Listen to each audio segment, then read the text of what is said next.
ಮಿರಾಯ್ trailer ಬಂದ ಮೇಲಂತೂ ನಾವೆಲ್ಲ ತುಂಬ ಎಕ್ಸ್ಪೆಕ್ಟೇಷನ್ ಸಿನಿಮಾ ಮೇಲೆ ಇಟ್ಕೊಂಡಿದ್ವಿ. ಆ ವಿಜುವಲ್ ಆಗಿರ್ಬೋದು ನಮಗೆ ಟ್ರೈಲರಲ್ಲಿ ಎದ್ದು ಕಾಣಿಸ್ತಿತ್ತು. ಇದೊಂದು ಇನ್ನೊಂದು ಅದ್ಭುತ ಸಿನಿಮಾ ಆಗೋದರಲ್ಲಿ ಡೌಟೇ ಇಲ್ಲ ಅಂದ್ಕೊಂಡಿದ್ವಿ. ಹನುಮಾನ್ ಖ್ಯಾತಿಯ ತೇಜ್ ಅವರು ಈ ಸಿನಿಮಾದಲ್ಲಿ ನಟನೆ ಮಾಡಿದ್ದಾರೆ. ಈ ಸಿನಿಮಾ ಈಗ ರಿಲೀಸ್ ಆಗಿದೆ, ನಾವು ಹೋಗಿ ನೋಡ್ಕೊಂಬಂದ್ವಿ. ಬನ್ನಿ ಮಿರಾಯ್ ಸಿನಿಮಾ ಹೇಗಿದೆ ನೋಡ್ಕೊಂಬರೋಣ. ಇದು ಸಿನಿಮಾ ವಿಮರ್ಶೆ ನಾವು ಕಂಡಂತೆ. ಸೂಪರ್ ಯೋಧ, ಇದೊಂದು ಪವರ್ಫುಲ್ ಯೋಧನ ಕತೆ. ಆತನ ಕೈಗೆ ಆ ಆಯುಧ ಬಂದ ಮೇಲೆ ಆತ ಸೂಪರ್ ಹೀರೋ ಆಗಿ ಬದಲಾಗ್ತಾನೆ. ಯಾಕೆ ಅವನು ಸೂಪರ್ ಹೀರೋ ಆಗ್ತಾನೆ, ಆತನ ಉದ್ದೇಶ ಏನು, ಆ ಸೂಪರ್ ಪವರ್ ಹೇಗೆ ಸಿಗುತ್ತೆ, ಇದು ಸಿನಿಮಾದ ಪ್ಲಾಟ್ ಆಗಿತ್ತು. ನನಗೆ ಸಿನಿಮಾದಲ್ಲಿ ತುಂಬ ಇಷ್ಟ ಆಗಿದ್ದು ಇದರ ಕತೆ ಹೆಣೆದಿರೋ ರೀತಿ ಮತ್ತು ಆ ವಿಜುವಲ್ ಟ್ರೀಟ್. ವಿಜುವಲಿ ಈ ಸಿನಿಮಾ ಟಾಪ್ ನಾಚ್ ಆಗಿದೆ. ಇತ್ತೀಚೆಗೆ ಬಂದಿರೋ ಸಿನಿಮಾದಲ್ಲಿ one of the best output theatrically ನೀವು ನೋಡೋದಾದರೆ ಅದು ಮಿರಾಯ್ ಅಂತ ಹೇಳಿದ್ರೆ ತಪ್ಪಾಗಲ್ಲ. ಪ್ರತಿಯೊಂದು ಫ್ರೇಮ್ ಟು ಫ್ರೇಮ್ ತುಂಬಾ ವರ್ಕ್ ಮಾಡಿ ಈ ಸಿನಿಮಾನ ತೆರೆ ಮೇಲೆ ತಂದಿದ್ದಾರೆ. ಇದರ ಕಥೆನೂ ಕೂಡ ಅಷ್ಟೇ ಚೆನ್ನಾಗಿದೆ. ಈ ಜನ್ರೇಷನ್ಗೆ ಏನು ಎಕ್ಸ್ಪೆಕ್ಟೇಷನ್ ಇಟ್ಕೊಂಡಿದ್ದಾರೆ, ಮತ್ತು ಹನುಮಾನ್ ಸಿನಿಮಾದ ನಂತರ ತೇಜ್ ಅವ್ರನ್ನ ಇನ್ಯಾವ ಅವತಾರದಲ್ಲಿ ನೋಡಬೇಕು ಅಂತ ಯೋಚನೆ ಮಾಡ್ತಿದ್ದು ಅದೇ ಥರದ ಸಿನಿಮಾ ಇದಾಗಿದೆ.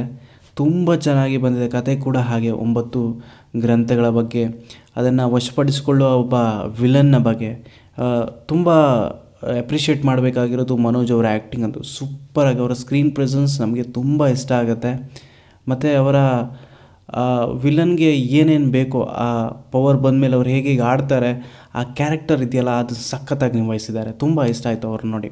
ಇನ್ನೊಂದು ಪ್ಲಸ್ ಪಾಯಿಂಟ್ ಅಂದರೆ ಈ ಸಿನಿಮಾದಲ್ಲಿ ಹಾಡು ಯಾವುದೂ ಹಾಕಿಲ್ಲ. ತುಂಬ ನನಗೆ ಖುಷಿ ಆಯಿತು. ಯಾಕಂದರೆ ಮಧ್ಯೆ ಎಲ್ಲೋ ಸಾಂಗ್ ಬಂದು ಇಂಟರಪ್ಟ್ ಆಗೋದಕ್ಕಿಂತ ಈ ಥರದ ಫ್ಲೋವಲ್ಲಿ ಯಾವತ್ತೂ ಈ ಥರ ಸಿನಿಮಾ ನೋಡಬೇಕಾದ್ರೆ ಒಂದು ಫ್ಲೋಲ್ಲಿ ಹೋಗಬೇಕಾದ್ರೆ ನಮ್ಗೆ ಯಾವತ್ತೂ ಆ ಫ್ಲೋ ಕಟ್ ಆಗಬಾರ್ದು. ಇದನ್ನು ಅಚ್ಚುಕಟ್ಟಾಗಿ ನಿರ್ವಹಿಸಿದ್ದಾರೆ. ಇಲ್ಲಿ ತುಂಬ ಜನ ಆ್ಯಕ್ಟರ್ಸ್ಗಳು ಬಂದು ಹೋಗ್ತಾರೆ. ತುಂಬ ವ್ಯಾಲ್ಯೂಯಬಲ್ ಪ್ರೆಸೆನ್ಸ್ ಅವ್ರು ಎಲ್ಲರಿಗೂ ಆ ರೈಟಿಂಗ್ ಇದೆಯಲ್ಲ, ಅದು ಒಂದು ಕ್ಯಾರೆಕ್ಟರ್ನ ರೈಟಿಂಗ್ ತುಂಬ ಅಚ್ಚುಕಟ್ಟಾಗಿ ಮಾಡಿದ್ದಾರೆ. ಡಿಫೈನ್ ಮಾಡಿದ್ದಾರೆ.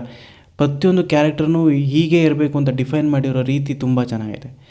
ಪೂರ್ತಿ ಸಿನಿಮಾ ನೋಡಿದ ಮೇಲೆ ನಮ್ಗನ್ಸಿದ್ದು ಒಂದೇ, ಎಲ್ಲಿ ಮೈನಸ್ ಆಗಿದೆ ಅಂದರೆ ಈ ಸಿನಿಮಾದ ಕ್ಲೈಮ್ಯಾಕ್ಸ್ ಸ್ವಲ್ಪ ಮೈನಸ್ ಆಯಿತು ಅಂತ ನಾನು ಅನ್ಕೋತಿದ್ದು. ನನ್ನ ಅಭಿಪ್ರಾಯ. ತುಂಬ ಜನಕ್ಕೆ ಇಷ್ಟ ಆಗಿರ್ಬೋದು. ಬಟ್ ಕ್ಲೈಮ್ಯಾಕ್ಸ್ ಏನಿದೆ ಲಾಸ್ಟ್ ಸೆಕೆಂಡ್ ಹಾಫಿಂದ ಸ್ವಲ್ಪ ಮುಂದೆ ಹೋಗ್ತಾ ನಮಗೆ ಆ ಸಿನಿಮಾದ ಪ್ಲಾಟ್ ಏನೋ ಅರ್ಥ ಆಗ್ತಾ ಹೋಗುತ್ತೆ. ಬಟ್ ಆ ಕ್ಲೈಮ್ಯಾಕ್ಸ್ ಏನಿದೆ ಇನ್ನೂ ಒಂಚೂರು ಎಲಾಬ್ರೇಟ್ ಮಾಡಿದರೆ ಚೆನ್ನಾಗಿರ್ತಿತ್ತು. ನಮಗೆ 2.25 ಗಂಟೆ ಏನೋ ಸಿನಿಮಾ ಇದೆ ಅನ್ಕೋತೀನಿ ನಾನು. ಇನ್ನೊಂದು 1/4 ಗಂಟೆ ಜಾಸ್ತಿ ಮಾಡಿದರೆ ನಮಗೇನು ಬೋರ್ ಅನಿಸ್ತಾ ಇರಲಿಲ್ಲ. ಯಾಕೆಂದರೆ ಬರ್ಕೊಂಡಿರೋ ರೀತಿ ಅಷ್ಟು ಚೆನ್ನಾಗಿದೆ. ತುಂಬ ಕ್ಯೂರಿಯಸ್ ಆಗಿ ಥಿಯೇಟ್ರಲ್ಲಿ ಕೂರಿಸುತ್ತೆ. ಬಟ್ ಆ ಪ್ಲಾಟ್ ಏನಿದೆ ಅದು ತುಂಬ ಫಾರ್ ಎಕ್ಸಾಂಪಲ್ ನಾವು ಕಾಂತಾರ ಸಿನಿಮಾ ನೋಡಿದಾಗ ಫಸ್ಟ್ ಸೆಕೆಂಡ್ ಹಾಫ್ವರೆಗೂ ನಮ್ಗೆ ಹಾಗೆ ಅನಿಸ್ತಾ ಇರುತ್ತೆ. ಬಟ್ ಕ್ಲೈಮ್ಯಾಕ್ಸಲ್ಲಿ ಆ ಸಿನಿಮಾ ಕೂತ್ಕೊಳ್ಳೋ ರೀತಿ ಇಡೀ ವರ್ಲ್ಡ್ ತಿರುಗುವಂತೆ ಮಾಡುತ್ತೆ. ಅದೇ ರೀತಿ ಈ ಸಿನಿಮಾದ ಕ್ಲೈಮ್ಯಾಕ್ಸ್ ಕೂಡ ಅದೇ ರೀತಿ ಇದ್ದಿದ್ರೆ ಒಂದೊಂದು ಸೂಪರ್ ಪವರ್ ಬಗ್ಗೆ ನೀವು ಏನು ಹೇಳೋಕ್ಕೆ ಹೋಗ್ತಿದ್ದೀರಾ, ಮತ್ತು ಆ ಪವರ್ದ ವಿಶೇಷತೆ ಏನು ಅಂತ ನೀವು ಆ ಪ್ಲಾಟ್ ಇಟ್ಟಿದ್ದಿದ್ರೆ ಅದು ತುಂಬ ಚೆನ್ನಾಗಿ ಅನಿಸ್ತಿತ್ತು. ಕ್ಲೈಮ್ಯಾಕ್ಸ್ ಒಂಥರ ಕ್ಯಾಶುವಲ್ ಆಗೋಯ್ತು. ಈ ಥರ ಸಿನಿಮಾಗಳಿಗೆ ಕ್ಲೈಮ್ಯಾಕ್ಸ್ ಹೇಗಿರಬೇಕಂದ್ರೆ ಬೆಂಕಿ ಥರ ಇರಬೇಕು. ಬಟ್ ನಮಗದು ಬೆಂಕಿ ಮೇಲೆ ನೀರು ಬಿದ್ದಾಗಾಯಿತು. ಬಟ್ ಆ್ಯಸ್ ಯೂಶ್ವಲ್ ಓಕೆ, ಅದರಲ್ಲೇನು ಅವ್ರು ಏನು ಅಂದ್ಕೊಂಡಿದ್ದಾರೆ ಅದನ್ನು ಮುಗಿಸಿದ್ದಾರೆ. ಬಟ್ ನಮಗೆ ಆಸ್ ಎ ಆಡಿಯನ್ಸ್ ಎಕ್ಸ್ಪೆಕ್ಟೇಷನ್ ತುಂಬ ಇರುತ್ತೆ ಕ್ಲೈಮ್ಯಾಕ್ಸ್. ಈ ಥರ ಸಿನಿಮಾಗಳಲ್ಲಿ ಕ್ಲೈಮ್ಯಾಕ್ಸೇ ನಮಗೊಂಥರ ವಾವ್ ಅನಿಸುತ್ತು.